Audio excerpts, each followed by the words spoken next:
ಎಷ್ಟು ದಿನ ಆಯ್ತು ಕರು ಹಾಕಿದ್ದು? ಅಣ್ಣ 3 ದಿವಸ ಆಯ್ತು. 3 ದಿನ ಆಯ್ತಾ? ಅದು ಇನ್ನ ಕರು ಹಾಕಿಲ್ಲ? ಅದು ಇಲ್ಲ, 5 ತಿಂಗಳು ಗಬ್ಬ ಇವಾಗ. 5 ತಿಂಗಳು ಗಬ್ಬನಾ? ಎಷ್ಟು ಹೇಳ್ತಿದ್ರ ವ್ಯಾಪಾರ ನೀವು? 1.15 ಹೇಳ್ತಾನೆ. 1.15 ಕರು ಸಮೇತ? ಕರು ಸಮೇತ. 4 ಕರು? ಹೆಣ್ಗರನಾ? ಅದು ಯಾವ್ದು ಕೊಡ್ಸಿರೋದಂತ ಗೊತ್ತಾ? ಅದು ಗುಮ್ನಳ್ಳಿ ಓರಿಗೆ ಅಂತ.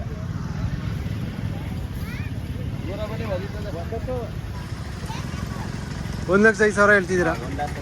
15. ಅದಕ್ಕೇನು ಹೇಳ್ತಿದ್ದೀರಾ? 50,000 ಹೇಳ್ತಾನೆ. 50,000 ಹೇಳ್ತಿದ್ದೀರಾ? ಅದ್ಯಾವುದು ಕ್ರಾಸ್ ಆಗಿರೋದು ಏನಾದ್ರು ಗೊತ್ತಾ? ಅದು ಪುಟ್ರಾಜನ. ಹಾಂ, ಎಮ್ಮೆಲಿ ಪುಟ್ರಾಜನ. ಹಾಂ ಹಾಂ, ಏಕಲವ್ಯ ಮಗ ಇರಬೇಕು. ಹಾಂ, ಸರಿ ಅಣ್ಣ, ಥ್ಯಾಂಕ್ ಯು.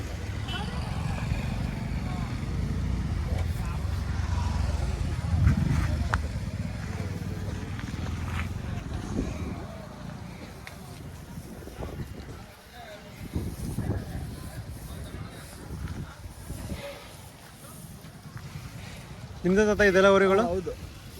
ಯಾವ್ರು ನೀವು? ನಾವು ಒಳದು ಮಂಡ್ಯ ಪಕ್ಕ. ಮಂಡ್ಯ ಪಕ್ಕ. ಪ್ಯೂರ್ ಬಂಡೂರು ಮರಿ? ಹಾಂ, ಬಂಡೂರು ಮರಿ.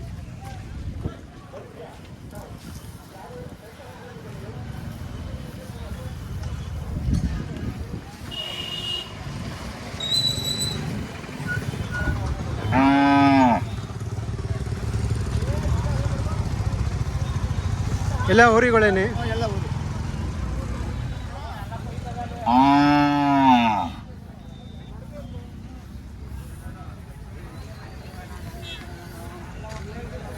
ಎಲ್ಲ ಎಷ್ಟೆಲ್ಲ ಊರುಗಳು ನೀವು ತಂದಿರೋದು? ಎಲ್ಲ ಆಗಿಲ್ಲ. ಕೊನೆಯವು ಕೊನೆಯಲ್ಲಿ ಇರೋದು? ಎರಡಲ್ಲ, ಒಂದು 4 ಮಿಕ್ಕಿದೆಲ್ಲ ಯಾವುದೂ ಅಲ್ಲಾಗಿಲ್ಲ? ಎಲ್ಲ ಆಗಿಲ್ಲ.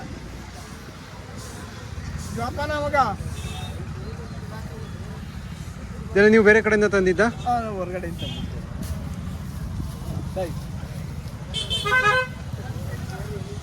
ಹಸ್ಗಳಿಂದ ನೀವು ಸಾಕಿದ್ದೀರಾ? ಹಸುಗಳು ಇದೆ, ನಾಟಿ ಹಸು ಇದೆ, ಸೀಮೆ ಹಸು ಇದೆ,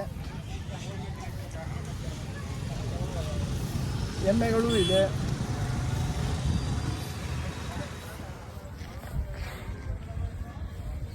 ಏಯ್,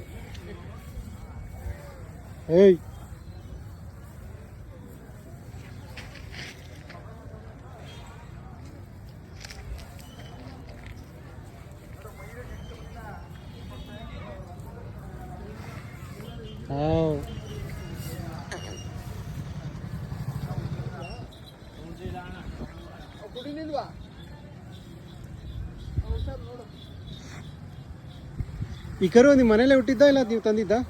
ಸರ್, ಇದು ನಮ್ಮ ಹಸುವಿನಲ್ಲಿ ಹಸು ಇತ್ತು. ಹಾಂ, ಹಸುವಿನಲ್ಲಿ ಹುಟ್ಟಿತ್ತು ಸರ್. ಯಾವುದು ಅವ್ರಿಗೆ ಕೊಡಿಸಿದ್ದು ನೀವು? ಸರ್, ನಾವು ಮಾಗಡಿ ಸೈಡಲ್ಲಿ ತಂದದ್ದು. ಹಾಂ, ಫಲ ಆಗಿದ್ದಾಗ ನಮ್ಮ ಮನೆ ಮಂದಿ ಕರುವ ಅಲ್ಲಿ ಆ ಸೈಡಿದ್ದೇ ಇರಬೇಕು ಊರಿ. ಚೆನ್ನಾಗಿ ನೋಡಿ, ಬಸ್ತಿ ಓರಿ ಆ ಥರ ಇದೆ.